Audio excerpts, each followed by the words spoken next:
The Epic of Gilgamesh isn't just an epic about a king's adventures. It contains timeless wisdom that will change the way you view life. To master its insights, let us take a deep dive into the epic.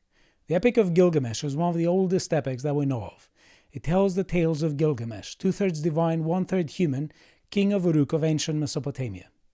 It begins with the following words: "I will proclaim to the world the deeds of Gilgamesh. This was the man to whom all things were known. This was the king who knew the countries of the world. He was wise. He saw mysteries and knew secret things. He brought us a tale of the days before the flood. He went on a long journey. Returning, he rested. He engraved on a stone the whole story." This is meant to give us perspective because young Gilgamesh is anything but wise. He was a tyrant, and he was very ignorant. So the Epic of Gilgamesh is a transition from the state of brute force and ignorance to that of wisdom and justice. In the beginning, the people of Uruk lamented his rule. His arrogance knows no bound by day or night. No son is left with his father because Gilgamesh takes them all, even the children. Yet the king should be a shepherd to his people. His lust leaves no virgin to his lover, neither the warrior's daughter nor the wife of the noble. Yet this is the shepherd of the city, wise, comely, and resolute. The gods heard their lamentations and decided to send him a friend to distract him. Aruru, the goddess of creation, formed a picture in her mind, dove her hands into the waters, picked up some clay and let it fall into the wilderness. And thus Enkidu was born. Enkidu grew up with wild beasts, but was eventually tamed by a prostitute who was told to make love to him and get him to Uruk to fight Gilgamesh. The shepherd's plan worked. Enkidu arrived just in time before Gilgamesh was about to crush a wedding, steal the bride, and sleep with her. They locked horns and started fighting. The battle was fierce, but Gilgamesh managed to win by a narrow margin. Enkidu spoke his language, the language of brute force, and thus he earned Gilgamesh's respect, and that respect became the foundation of their friendship. Enlil of the mountains sent Gilgamesh a dream about his destiny. When he woke up, he told it to his friend, and Enkidu replied, "The meaning of the dream is this: the Father of the gods has given you kingship. Such is your destiny. Everlasting life is not your destiny. Because of this, do not be sad at heart. Do not be grieved or oppressed. He has given you power to bind and loose, to be the darkness and the light of mankind. He has given you an example supremacy over the people, victory in battle from which no fugitive returns. But do not abuse this power. Deal justly with your servants in the palace. Deal justly before Shamash."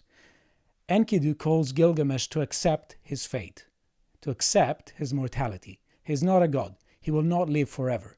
But he does have a power, and he needs to ask himself how to exercise it for just as opposed to unjust purposes. Gilgamesh's attention shifted from Uruk to quests far away. In the pursuit of everlasting fame and glory, he decided to slay Humbaba, the guardian of the cedar forest. Enkidu tried to warn him against that quest. When he roars, it is like the torrent of the storm. His breath is like fire, and his jaws are death itself. Also, they risked divine punishment because it was the very god Enlil who appointed Humbaba as the guardian of the cedar forest. Sadly, Gilgamesh didn't listen to his friend. After a long journey throughout the cedar forest, they found Humbaba and they started fighting him. The battle was fierce, and they managed to win him with the help of the god Shamash. Overwhelmed by the divine onslaught, the guardian of the cedar forest conceded defeat. Humbaba asked for Gilgamesh's pity. "I have never known a mother or a father. Let me live, and I'm going to build a palace for you and become your most loyal friend." Gilgamesh was convinced by Enkidu that they couldn't trust the giant. Reluctantly, they slayed him. They kissed the ground and offered his head to the god Enlil. The god was enraged. Ultimately, this was a mission that caused more problems than it solved. Meanwhile, Enlil wasn't the only god who was thinking about Gilgamesh. Ishtar, the goddess of love, wanted him to be her lover. Gilgamesh denied her advances. He told her that he was a mere mortal. There was no way he could give her adequate gifts. But also there was another matter that troubled Gilgamesh. The goddess had a reputation for being a cruel mistress to her past lovers, and this was not something Gilgamesh could overlook. The goddess was enraged and convinced her father Anu to give her the bull of heaven to attack Uruk. The bull attacked Uruk and wreaked havoc across the city. Each of its breaths was so destructive that it killed hundreds of people. But with Enkidu's help, Gilgamesh managed to slay the bull. After slaying the bull and saving Uruk, they offered his head to Shamash. Ishtar cursed Gilgamesh, and it was at that point that Enkidu blasphemed against the goddess. He took the bull's right thigh and tossed it into her face. The days that followed were days of sickness, plague, and sorrow. Enkidu fell sick, and his dreams were haunted by nightmares of the underworld. Plagued by sorrow, he told Gilgamesh, "I entered the house of dust, and I saw the kings of the earth, their crowns put away forever, rulers and princes, all those who once wore kingly crowns and ruled the world in the days of old.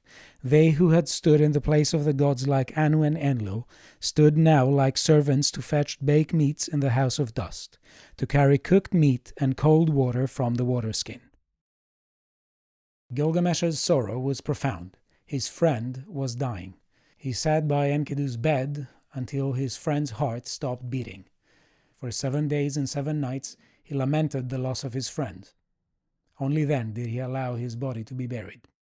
Enkidu's demise made Gilgamesh unprecedentedly worried about his own death. His soul was plunged into an abyss of despair, and the idea of a new quest dawned on him, the quest for immortality. He set out to find Utnapishtim, the only mortal who was granted immortality by the gods. He traveled over the grasslands and reached the cedar mountain Mashu. Scorpion guards, half men, half scorpions, opened the gates of the mountain for him, and he stepped in. After 8 leagues of walking in total darkness, Gilgamesh started crying. But then he carried on. After 11 leagues of darkness, light appeared, and after 12 leagues he found himself in the most beautiful place he had ever laid eyes on, the Garden of the Gods. Its bushes were full of fruits, vines, and precious gems like lapis lazuli, hematite, and pearls. Shamash saw him and told him that he had no business being there. He was not an immortal, and he should leave. But Gilgamesh told him who he was and what he sought.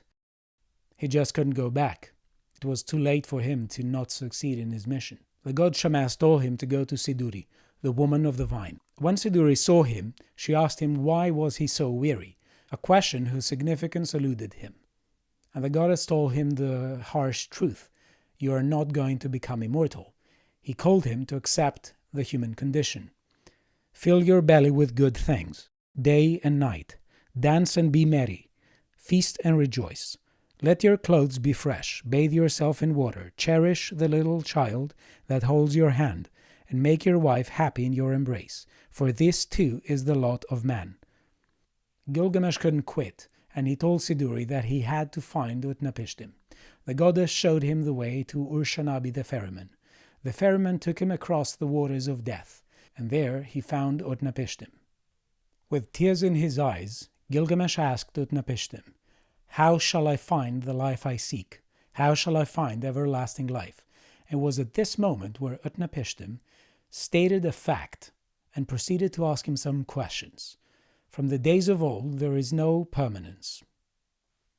Do we build a house to stand forever? Do we seal a contract to hold for all time? Do brothers divide an inheritance to keep forever? Does the flood time of rivers endure?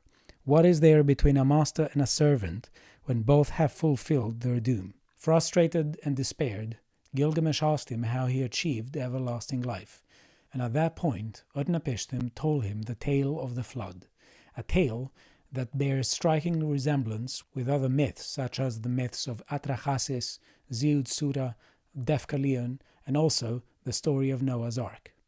But at the end of the day, it was a matter of divine will, and there was no such will in the case of Gilgamesh. The gods did not desire for him to become immortal. He had to accept his humanity. Utnapishtim presented Gilgamesh with another challenge that would perhaps tempt the gods to change their minds. Gilgamesh would have to stay awake for a whole week. Shocked at how easy that sounded, Gilgamesh accepted. But sadly, he fell asleep a few seconds afterwards. Utnapishtim told his wife, "Look at him, the strong man who wants to live forever but can't even stay awake for a whole week." His wife told him that men were deceivers. There was no way that Gilgamesh would accept his fate. So she decided to bake a loaf of bread for every day that Gilgamesh slept. When Gilgamesh woke up, he tried to fool Utnapishtim, but Utnapishtim showed him the loaves of bread and let him know what they meant. Gilgamesh despaired. "Where shall I go? What shall I do? Everywhere I go, death inhabits my room. Wherever my foot rests, there I find death." Utnapishtim told him that he would give him something to take back to Uruk. He told him that in the bottom of the river there was a plant. Those who ate from that plant would become young again. Gilgamesh got his hopes up. He tied rocks into his feet, snatched the flower, climbed back to the surface, and started his long journey back to Uruk. After 30 leagues, he stopped for the night. There, he bathed himself, and there was a serpent that sensed the flower's sweetness, snatched it away, and disappeared. Gilgamesh despaired. Youth slipped right through his fingers. Unable to succeed in his quest, he returned to Uruk. Having finally achieved wisdom, Gilgamesh went back to Uruk and became a benefactor. He contributed much of lasting value. His subjects began to love him. When he died, they lamented his death. The Epic of Gilgamesh is deeply philosophical. The journey of Gilgamesh isn't just a journey of a king who engages in several adventures. It is also a journey from the state of brute force and ignorance to that of wisdom and justice. Let us examine both aspects of the journey. In the beginning, Gilgamesh was a tyrant. He took what he wanted because he wanted it, without asking himself whether he should want it. He took what he wanted to take because he could, and he never asked himself whether he should take it. He simply never saw others as equals. He simply never respected others. Enter Enkidu. The relative balance of power that characterizes their relationship makes Gilgamesh see someone else as an equal for the first time. It makes him respect Enkidu. His friend loves him and tells him things that he doesn't want to listen. He tells him that he's immortal and that he should accept his human condition, such as when he interpreted the dream that the god Enlil sent Gilgamesh. His friend told him the truth about who he was and how he should act. He was immortal. He was not a god. He had to ask himself how to use his power for just purposes as opposed to abusing it. Together they accomplished tasks of legendary status.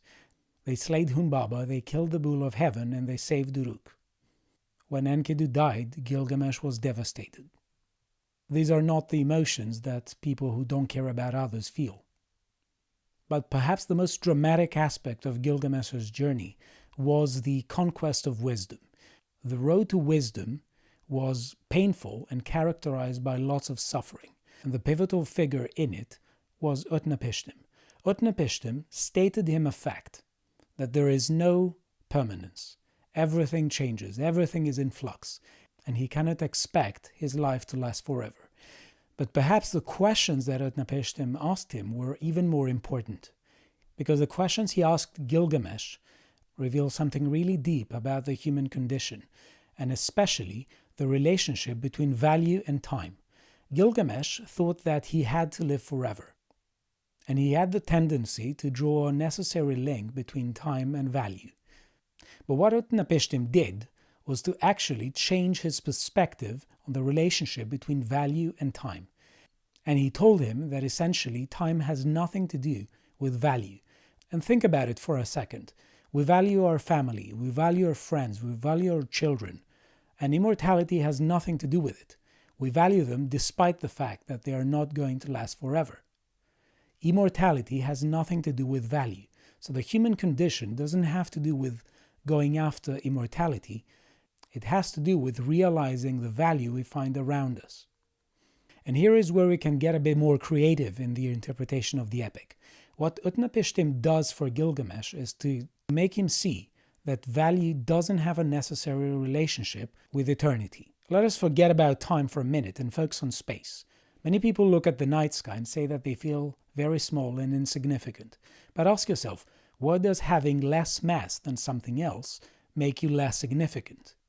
if we start asking ourselves whether we feel we're less significant to other beings that have more mass, we will see that perhaps this isn't the way to think about things.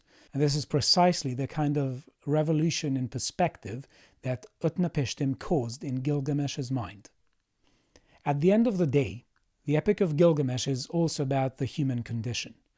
Yes, Gilgamesh was two-thirds divine, but it was the human aspect of Gilgamesh that forms the epicenter of the story.